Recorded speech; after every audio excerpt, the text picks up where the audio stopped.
প্রবাসে যারা আছেন, যারা ব্যাচেলর জীবন যাপন করছেন, যারা পরিবার যাদের সঙ্গে নাই এবং বিবাহিত, তারা তাদের যৌন চাহিদা চরিতার্থ করবার জন্য, যেহেতু এখানে উপায় নাই, তাদের স্ত্রী সঙ্গে নাই, তাদের জন্য কি হস্তমৈথুন করা জায়েজ আছে নাকি না জায়েজ? কোরআনে কারিমে আল্লাহ সুবহানাহু ওয়া তাআলা বলেছেন, ওয়াল্লাযীনা হুম লিফুরুজিহিম হাফিজুন ইল্লা আলা আজওয়াজিহিম আও মা মালাকাত আইমানুহুম ফাইন্নাহুম গায়রু মালুমিন ওয়া ফামান ইবতাগা ওয়ারাআ যালিক ফাউলাইকা হুমুল আদুন। তিনটি আয়াত আল্লাহ তাআলা বলেছেন, কৃতদাসী এবং নিজের স্ত্রী, এই দুই শ্রেণী ছাড়া, এই দুটি ক্ষেত্র ছাড়া অন্য কোনো জায়গা যাদের লজ্জাস্থানকে তারা ব্যবহার করে না, সেই সমস্ত লোকেরা সফল মুমিন, তারা সার্থক মুমিন। ফামানিবতাগা ওয়ারাআ যালিক, আল্লাহ বলেন এরপরে তৃতীয় আয়াতে, যারা এই দুটি ক্ষেত্র ছাড়া, স্ত্রী এবং কৃতদাসী, এই দুটি ক্ষেত্র ছাড়া অন্য যে কোনো ক্ষেত্রে তাদের যৌন চাহিদাকে চরিতার্থ করে মেটায়, আল্লাহ বলেন ফাউলাইকা হুমুল আদুন, তারা হলো সীমালঙ্ঘনকারী। তাহলে এই আয়াতের আলোকে পরিষ্কারভাবে একজন মুমিনের জন্য হস্তমৈথুন করার কোনো অধিকার, কোনো সুযোগ, কোনো অনুমতি ইসলামী শরীয়তে নাই। এটা হারাম এবং কবিরা গুনাহসমূহের মধ্যে থেকে একটি। যারা প্রবাসে আছেন, এমন কোন দেশে যদি থাকেন যেই দেশে তিনি তার যৌন চাহিদা না মেটালে নিশ্চিতভাবে গুনাহে লিপ্ত হয়ে যাবেন, জেনায় লিপ্ত হবেন, কারণ সেখানে জেনার অবাধ সুযোগ রয়েছে। এরকম যদি পরিস্থিতি হয়, তাহলে নিজেকে রক্ষা করবার জন্য, অর্থাৎ বড় অপরাধ থেকে অপেক্ষাকৃত কম বড় অপরাধ যেটা, সেটাই তিনি লিপ্ত হতে পারেন, অর্থাৎ হস্তমৈথুন করতে পারেন। এটা কোনো ওলামা ইকরামের মত। অবশ্য অন্য ওলামা ইকরাম বলেছেন সর্বাবস্থায় হস্তমৈথুন করা কি হারাম। এজন্য প্রবাসে যারা আছেন তাদের উচিত এই অপরাধ থেকে বেঁচে থাকা। পিরিয়ডের পর, অর্থাৎ শরীর খারাপ থেকে ভালো হওয়ার পর স্বামী সহবাস কবে থেকে করতে হয়?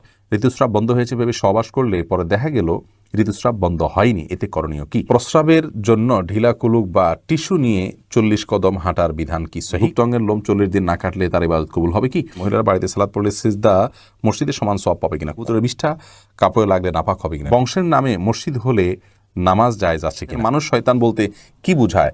এর থেকে রক্ষা পাওয়ার উপায় কি? রাহি শাহী আপনি আইডি থেকে জানতে চেয়েছেন, প্রস্রাবের জন্য ঢিলা কুলুক বা টিস্যু নিয়ে 40 কদম হাঁটার বিধান কি সহিহ? না, 40 কদম পেশাবের পরে ঢিলা কুলুক ধরে আপনার হাঁটতে হবে, এরকম কোনো কথা কোরআন হাদিসের কোথাও বলা হয়নি। এবং এই বিষয়টি মানুষের সামনে যখন হাঁটাহাঁটি করা হয়, যেটা দৃষ্টিকটুও। অতএব কারোর যদি পেশাবের ধারা বন্ধ হতে একটু সময় লাগে, তাহলে তিনি টয়লেটে, ওয়াশরুমে অপেক্ষা করবেন এবং সেখানে তার যদি উঠবস করা লাগে করবেন, কিন্তু মানুষের সামনে আপনার লজ্জাস্থানে হাত দিয়ে হাঁটাহাঁটি করা দৃষ্টিকটু, এতে কোনো সন্দেহ নেই এবং এরকম কথা করে দিয়েছে, কোথাও বলা হয়নি। রায়হানা আক্তার আপনি জানতে চেয়েছেন, পিরিয়ডের পর, অর্থাৎ শরীর খারাপ থেকে ভালো হওয়ার পর স্বামী সহবাস কবে থেকে করতে হয়? অর্থাৎ ফরজ গোসলের পর, নামাজ শুরু করার পরে কি এটা করতে হবে? না, নামাজ শুরু করার পর করতে হবে এমন কোনো কথা নেই। গোসল হয়ে গেছে, ফরজ গোসল হয়ে গেছে, তাহলে আপনি পবিত্র হয়ে গেছেন, এখন স্বামী সহবাস আপনি করতে পারবেন। এরপর লাতিফা লাইজু আপনি জানতে চেয়েছেন, মেয়েদের পিরিয়ড অবস্থায় বিয়ে করা জায়েজ কি না? বিয়ে হতে পারে, বিয়ে হতে কোনো অসুবিধা নেই পিরিয়ড অবস্থায়, কিন্তু স্বামী সহবাস করা জায়েজ হবে না। বিয়ের আগ্দ অনুষ্ঠানটা হলো ওই সময়, কোনো অসুবিধা নেই, কিন্তু সুস্থ হওয়া পর্যন্ত সহবাস করা যাবে না।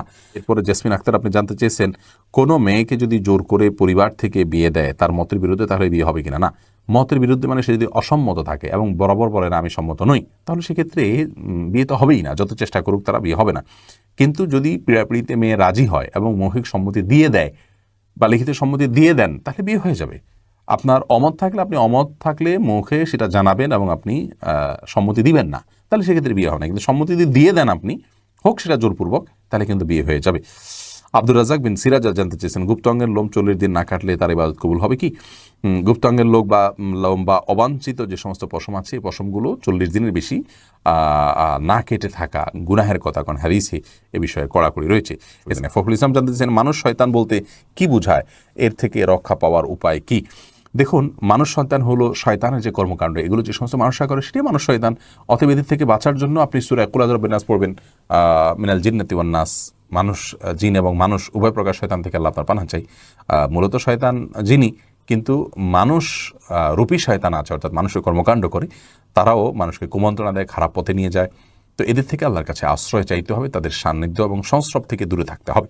দেলওয়ার হোসেন জানতে চেয়েছেন, জুমার খুতবায় আজানের জবাব দিতে হবে কিনা? জুমার খুতবার আজান, অর্থাৎ দ্বিতীয় আজানের জবাব দেয়া নিয়ে মতপার্থক্য আছে। তবে ইমাম বের হওয়ার পর আর কোনো কথা নেই, বরং চুপচাপ থাকতে হবে। এই হাদিসের ভিত্তিতে অনেক ওলামা ইকরামই মত দিয়েছেন এবং মতটা যথেষ্ট বলিষ্ঠ যে দ্বিতীয় আজানের জবাব নেই, চুপচাপ থাকবো আমরা। এরপরে তহমিনা মিষ্টি আপনি জানতে চেয়েছেন বংশের নামে মসজিদ হলে নামাজ জায়েজ আছে কিনা। কোনো অসুবিধা নেই, মসজিদ কোনো বংশের নামে হলে সেই মসজিদে সালাত আদায় করতে কোনো অসুবিধা নেই। এবং ব্যক্তির নামে বংশের নামে মসজিদ হতে পারে, অমুক বংশের লোকদের সালাতের জায়গা, তাদের পক্ষ থেকে সালাতের জায়গা হতে পারে, কোনো অসুবিধা নেই। কিন্তু এটার দ্বারা যদি তাদের উদ্দেশ্য হয় তাদের বংশের নাম ডাক বাড়ানো, এটা তাদের ক্রেডিট নেওয়া, তাহলে সেক্ষেত্রে এটি জায়েজ নাই। এছাড়া কোনো ব্যক্তি বা কোনো গোষ্ঠী বা কোনো গোত্রের নামে মসজিদ হলে কোনো অসুবিধা নেই। সাহাবা ইকরামের যুগেই কিন্তু বিভিন্ন গোত্রের নামে মসজিদ ছিল, অমুক গোত্রের মসজিদ এরকম বলা হতো, অতএব এটাতে কোনো অসুবিধা নেই। এমডি ফরিদ জানতে চেয়েছেন কবুতরের বিষ্ঠা কাপড়ে লাগলে নাপাক হবে কিনা।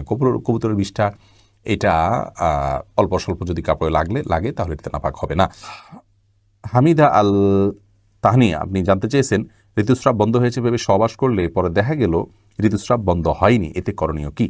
দেখুন হামিদ আল তাহনি ঋতুস্রাব বন্ধ হয়েছে ভেবে সহবাস করেছেন, পরে যদি দেখেছেন না আসলে বন্ধ হয়নি, তাহলে সেক্ষেত্রে ইস্তেগফার করুন, যদি ভুল হয়ে গেছে ইনশাআল্লাহ এর কারণে গুনাহ হবে না। কিন্তু জেনে শুনে ঋতুস্রাবের মধ্যে সহবাস হলে সেক্ষেত্রে হাদিসে রাসূল আকরাম সাল্লাল্লাহু আলাইহি ওয়াসাল্লাম শিক্ষা দিয়েছেন কিছু সাদকা করে জন্য কাফারা হিসাবে, কিছু গরিব দুঃখীদেরকে যার সাধ্য অনুযায়ী, যার সাধ্য আছে অল্প তিনি অল্প 100-200 দিলেন, আর যার সাধ্য অনেক বেশি আছে তিনি বেশি দান করে দিবেন এটার জন্য।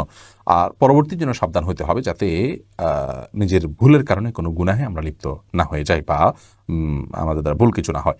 শারমিন আক্তার জানাচ্ছেন মহিলারা বাড়িতে সালাত পড়লে সিজদা মসজিদের সমান সওয়াব পাবে কিনা। খুবই গুরুত্বপূর্ণ প্রশ্ন বোন শারমিন। মেয়েরা যদি বাড়িতে সালাত আদায় করেন তাহলে তারা মসজিদের সমান সওয়াব পাবেন এবং তার চাইতে বেশি সওয়াব পাবেন। কারণ হলো রাসূল আকরাম সাল্লাল্লাহু আলাইহি ওয়াসাল্লাম একজন মহিলাকে বলেছেন তোমার বাসায় সালাত আদায় করলে তোমার জন্য আমার পিছনে সালাত আদায় চাইতে উত্তম হবে। দেখুন এখানে রাসূল সাল্লাল্লাহু আলাইহি ওয়াসাল্লামের পিছনে মসজিদে সালাত আদায় চাইতে উত্তম হবে বলেছেন, তার মানে বাসায় সালাত আদায় করলে, মসজিদে সালাত আদায় করলে জামাতের সাথে সালাত আদায় পুরুষরা 27 গুণ সওয়াব পেতেন, মহিলারা তার চাইতে বেশি পাবেন।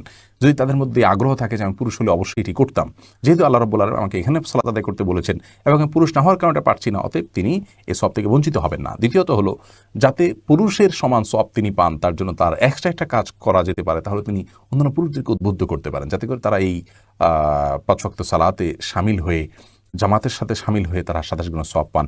কোনো ভালো কাজের পথকেও দেখায় আল্লাহ তাআলা তাকেও তার সওয়াব দান করে। অতএব এর মাধ্যমে আমাদের বোনরা এই সওয়াবের ভাগীদার হতে পারেন।